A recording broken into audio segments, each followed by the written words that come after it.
প্রতিদিনের মতো আজও চলে এসেছি একটি নতুন রান্নার রেসিপি নিয়ে। আজকের রেসিপির নাম কাঁচকলার দোলমা। নমস্কার, আমি পিউ। আমার চ্যানেল মনোহরায় আপনাদের সবাইকে জানাই অনেক স্বাগত। আর যারা যারা প্রথমবার আমার চ্যানেলটি দেখবেন তাদের কাছে অনুরোধ রইল আমার চ্যানেলটি সাবস্ক্রাইব করে দেওয়ার জন্য। এই রান্নাটা দেখতে একটু কঠিন মনে হলেও খেতে কিন্তু খুব সুন্দর হয়। তাহলে চলুন শুরু করে দিই আজকে রান্নার পদ্ধতি।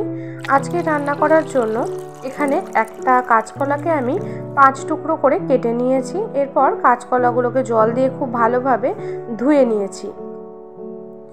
ব্যাটার বানানোর জন্য এখানে আমি ব্যবহার করছি 2 চামচ চালের গুঁড়ো, যেটা বাজারে কিনতে পাওয়া যায় সেই নর্মাল চালের গুঁড়ো ব্যবহার করেছি। দিয়ে দিচ্ছি 1/2 টেবিল চামচ মতো লঙ্কার গুঁড়ো আর দিয়ে দিচ্ছি স্বাদ মতো লবণ। আপনারা ঝাল আর লবণটা আপনাদের প্রয়োজন মতো ব্যবহার করবেন। সব কিছু দিয়ে খুব ভালোভাবে মিশিয়ে এরপর জল দিয়ে দিচ্ছি ব্যাটারটা তৈরি করার জন্য।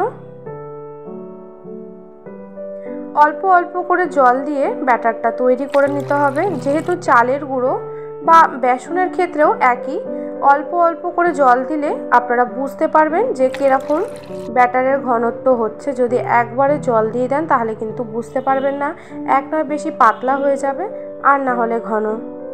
তাই অল্প অল্প করে জল দিয়ে এইভাবে একটা খুব সুন্দর ব্যাটার তৈরি করে নিয়েছি। ব্যাটারের ঘনত্বটা ঠিক এইরকম হবে, বেশি পাতলাও না আবার বেশি ঘনও না।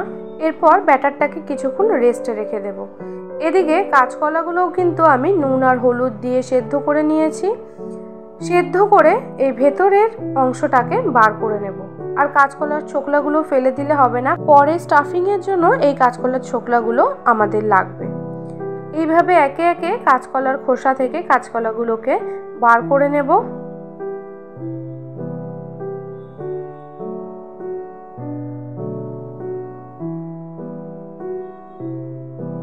একে একে সব কাঁচকলাগুলোর ছোকলা থেকে কাঁচকলাগুলো বার করা হয়ে গেছে। এরপর কাঁচকলাগুলোর ভেতরে যে এক্সট্রা জল ছিল সেটাকে চিপে বার করে ফেলে দিয়েছি। এবার এখানে দিয়ে দিচ্ছি আগে থেকে সেদ্ধ করে রেখেছিলাম একটা আলু। সেই আলুটা কাঁচকলার সঙ্গে একটু মেখে নেব। এরপর একে একে সব মশলাগুলো এর মধ্যে দিয়ে দেব। এখানে ব্যবহার করছি সানরাইজের গোলমরিচ পাউডার। আপনারা গোটা গোলমরিচও ঘরে গুঁড়ো করে ব্যবহার করতে পারেন। এখানে আমি সানরাইজের গোলমরিচ গুঁড়ো ব্যবহার করেছি। দিয়ে দিচ্ছি স্বাদ মতো লবণ আর দিয়ে দিচ্ছি কিশমিশ আর কাজু বাদাম টুকরো টুকরো করে কেটে রেখেছিলাম সেটা দিয়ে দিচ্ছি। এখানে একটা কাঁচা লঙ্কা ছোট ছোট করে কেটে নেওয়া আর দিয়ে দেব অল্প পেঁয়াজ কুচি। এখানে আমি একটা ছোট সাইজের পেঁয়াজ টুকরো টুকরো করে কেটে নিয়েছি। সব কিছু দিয়ে খুব ভালোভাবে মেখে নিয়েছি আলু আর কাঁচকলাটাকে। এরপর এটা পুর হিসেবে ব্যবহার করব। যেই কাঁচকলাটা সেদ্ধ করার পরে ছোকলা দিয়ে কাঁচকলাটা বের করে নিয়েছিলাম সেই খোসাটার মধ্যেই আলুগুলো এবার স্টাফ করে নেব। খুব আস্তে আস্তে এইভাবে ধরে ধরে একটু স্টাফিংটা করতে হবে, নাহলে কিন্তু কাঁচকলার ছোকলাগুলো ভেঙে যেতে পারে।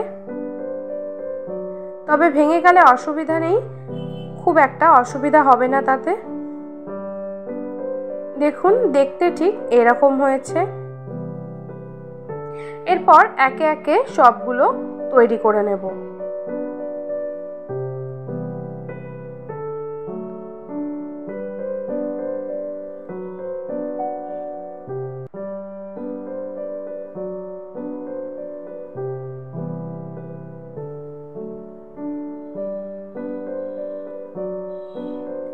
এখানে কিন্তু সবগুলোই তৈরি করা হয়ে গেছে। এরপর অন্যদিকে একটা কড়াই নিয়ে নিয়েছি। কড়াইয়ের মধ্যে দিয়ে দিচ্ছি বেশ কিছুটা পরিমাণ রিফাইন্ড অয়েল। এবার তেলটাকে কিছুক্ষণ গরম করে নেব। এখন একটুখানি গরম তেল এই ব্যাটারের মধ্যে দিয়ে ব্যাটারটাকে খুব ভালোভাবে ফেটিয়ে নেব। যে কোনো ব্যাটার তৈরি করার সময় যদি এভাবে একটু গরম তেল ব্যাটারে দিয়ে ব্যাটারটা তৈরি করেন তাহলে কিন্তু বড়াগুলো বা যে কোনো জিনিসই খুব মুচমুচে হবে। এরপর একে একে কাঁচকলাগুলো ব্যাটারের মধ্যে ডুবিয়ে তেলের মধ্যে দিয়ে দিচ্ছি।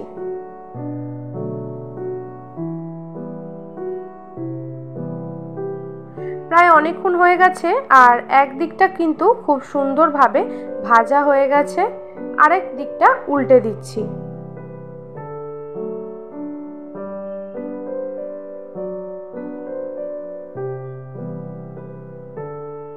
এইভাবে উল্টে পাল্টে একটু লালচে করে ভেজে নিলেই কিন্তু কাঁচকলার দোলমা একদম তৈরি হয়ে যাবে। আর খেতেও কিন্তু খুবই সুন্দর হয়। গরম ভাতে যদি এই কাঁচকলার দোলমা খান তাহলে কিন্তু খুবই সুস্বাদু লাগে খেতে।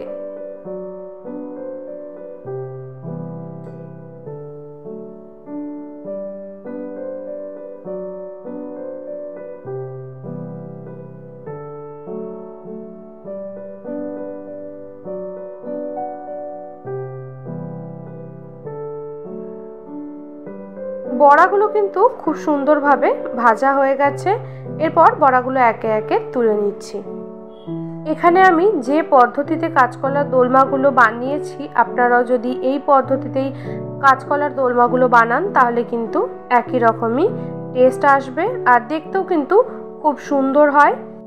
এরপর একটি প্লেটে আমি কাঁচকলার দোলমাগুলোকে একটু সাজিয়ে নিচ্ছি। আজকের ভিডিও আপনাদের কেমন লেগেছে অবশ্যই কিন্তু একটি কমেন্ট করে জানাবেন। যদি ভালো লেগে থাকে একটি লাইক, শেয়ার এবং সাবস্ক্রাইব করে দেওয়ার অনুরোধ রইল। আশা করব আপনারা সকলেই সুস্থ থাকবেন, ভালো থাকবেন। আজকে এই পর্যন্তই, ধন্যবাদ।